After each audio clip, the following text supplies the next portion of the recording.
up the larger bag she'd just set down and handed her a briefcase to carry instead. Maybe they came in on a red-eye, Kravitz offered. Went straight to services from the airport. Maybe, Green said. Stay with them. He watched as Kravitz put the couple in the center of her frame. She pressed a thumb control on the joystick and zoomed in close enough to snap a still image of their faces just before they continued up the sidewalk. Nice work, Green said. Kravitz was still watching the young Middle Eastern couple walk away. Nice ass, Green went on. She's kind of smoking hot, isn't she? I'm sending this in, Kravitz said dryly. But yes, the woman was definitely hot. With a few keystrokes, the image was on its way to ident. Both faces would be electronically logged and then scanned against an international database of known terrorists and persons of interest. Secret Service's facial recognition system would pick it up too. See, this is exactly what I'm talking about, Kravitz said. Do you know how many random innocent people are pouring into the system right now? There must be some kind of compelling intel on that mosque, Green said. They've got us on this corner for a reason. Yeah, us and 100 other JTTF teams on 100 other corners. This is a needle in a haystack on a good day. Agent Green took a bite of his sandwich and tried not to think about it. They had a long shift ahead and they were already talking in circles. Even if Kravitz was right, and she probably was, there was no sense in admitting it now. He'd never hear the end of it. Chapter 43.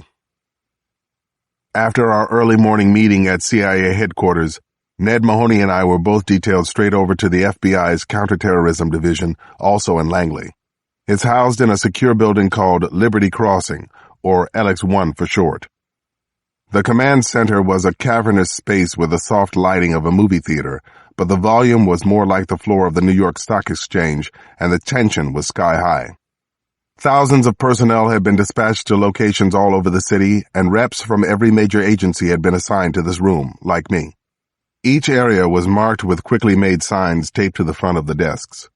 Hostage and rescue, MPD, CIA, mobile C2C communications, and on it went.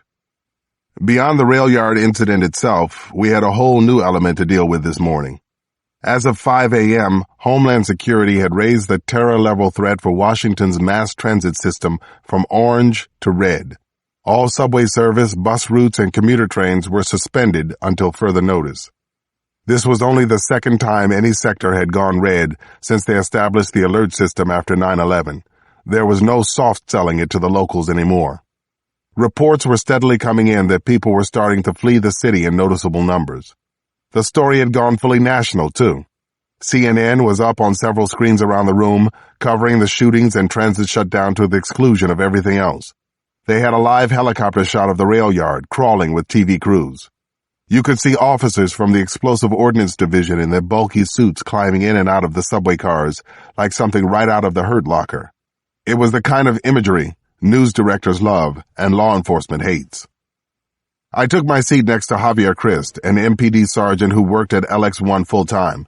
He had the computer-assisted 911 dispatch up on one of the screens in front of him, monitoring the distress and emergency calls that were pouring in from everywhere. Our job was to gather information from the field, report it to the room, and send back a constant stream of leads for MPD to run down. Welcome to Camp Hell was all Christ got out before he had to take another call. That was the extent of my orientation. My own phone was already ringing. I slapped on a headset and got straight to work. This wasn't what I'd been hoping for, but at least it was something. I was on the inside now. Chapter 44.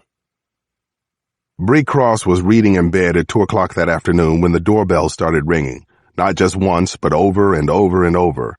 Something was wrong, and if it wasn't, someone was going to get a piece of her mind once she got to the front door. She jumped up and dropped her book on the bed. The title was You and Your Stepkids.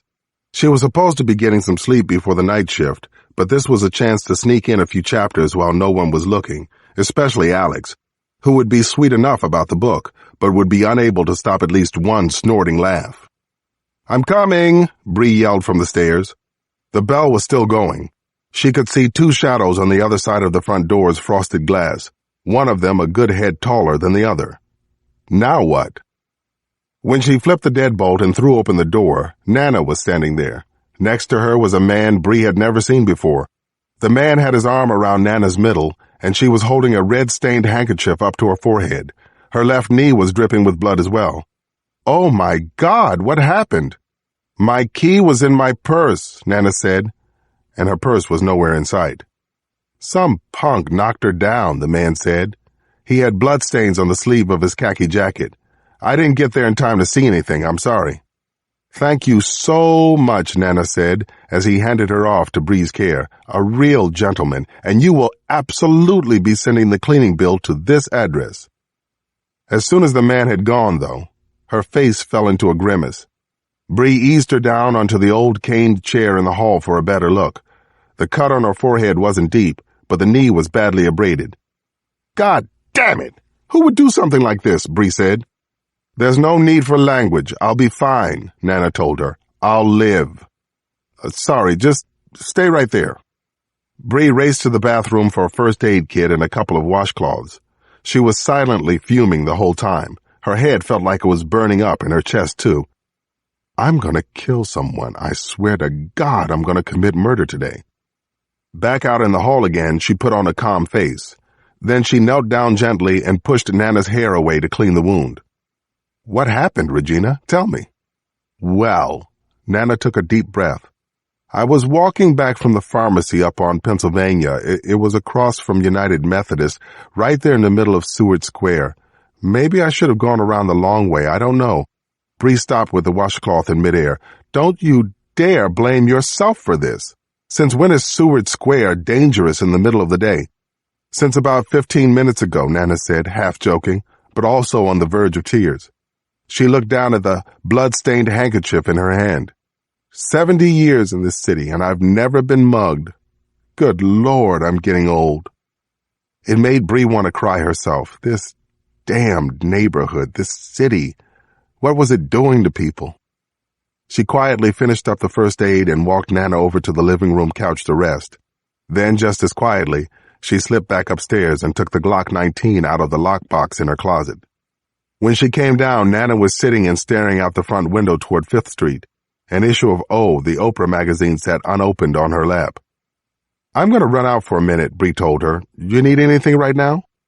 Nana eyed her suspiciously. "Why? Where are you going?" "Just up the street. Now, tell me what this this mugger looked like." Chapter 45. The temperature was high for September, in more ways than one. Sweat started dripping down Bree's back before she'd gone a block. It was shades of running the 440 at UVA all over again. Not quite a run, not quite a sprint. She wasn't sure how much ground she'd have to cover, or whose butt she was going to have to kick.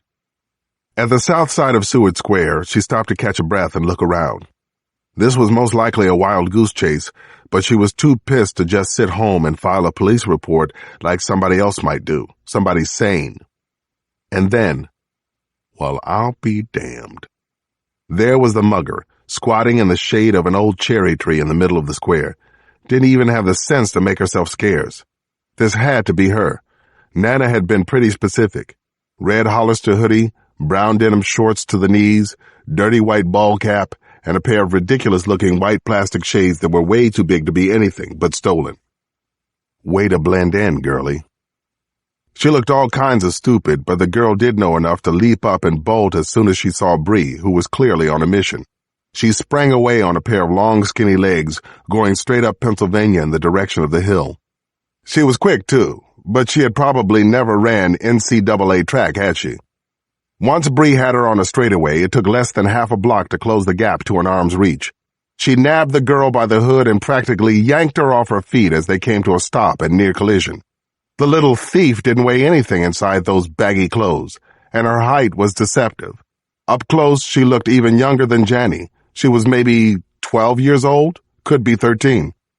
"Get off me!" she screamed, scrambling to get away. "Help! Somebody call the damn police!" Bree's badge was already out and in the girl's face. The Glock she left in its holster.